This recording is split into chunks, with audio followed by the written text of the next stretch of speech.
Friends, welcome. Neither can book lovers step out of their homes, nor can they order books online due to the lockdown. So, in this period of utter dilemma, let me take you through an interesting book titled Captain Young's Ghost. Ghostly Tales from the Indian Hills by none other than Ruskin Bond. Friends, he is one author who has a universal appeal.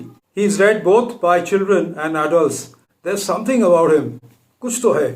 Ruskin Bond has created many unforgettable characters in his novels. Among them are ghosts and spirits that haunt the hills and foothills of the Himalayas. The ghosts are not always horrific. They are mysterious and often benevolent or lonely creatures looking for company among humans. The collection in this book are new stories. The publisher is Speaking Tiger. Year of publication is 1918. It is available in all online stores, and the one I bought was for about I think rupees 250. The book in all has over 20 stories, superb for light reading and also as bedtime stories. It's not possible for me to relate to all the stories in this short clip, but yes, let me give you a glimmer of the title story, that is Captain Young's Ghost. Captain Young's Ghost is a story set up in the hills of Mussoorie, Baloganj and Landau. It's written in first person where the narrator is sitting in a bar enjoying his martini. It's a cold February day and it's been raining all along when a visitor who looks familiar to the narrator, walks up to him and requests if he can join him as the bar cum restaurant is practically empty. The narrator doesn't say no. Thereafter, the visitor orders whiskey. The barman gives him a choice, Indian or Scotch. But the man orders Irish whiskey. The barman declines. He says, "No Irish, sir. Only Scotch is available."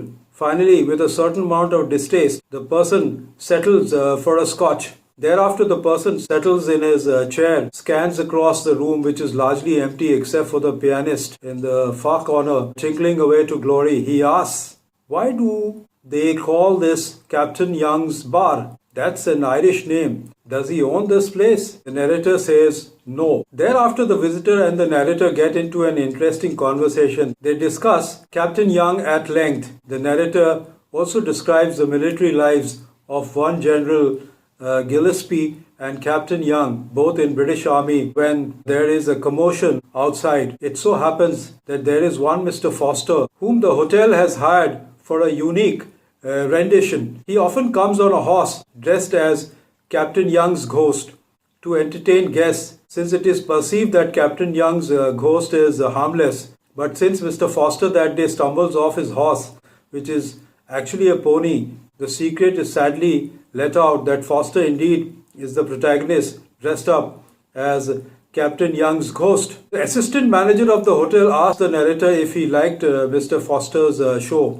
Narrator says he didn't, but by the time he returns to his table in the bar, he finds to his surprise that the person or the visitor who had joined him for a drink has vanished, and he was heard saying he had seen enough nonsense for one evening. Finally, the narrator too leaves the bar, and while walking up the hill, he comes across an old acquaintance, Bahadur, the chowkidar, who recognizes him as Captain Young's ghost and knows that he is harmless. But he comments, "Sir, how come you are not in uniform today and without your horse?"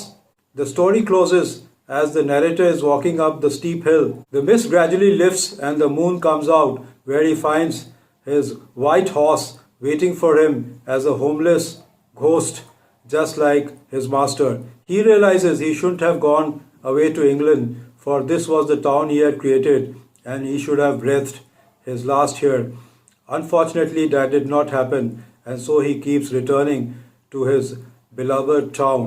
The book overall is extremely interesting, especially if you like short stories. I like them hell of a lot. I would give the book 7 out of 10. So friends, that's all for today. Keep safe, stay at home. Goodbye and see you next week.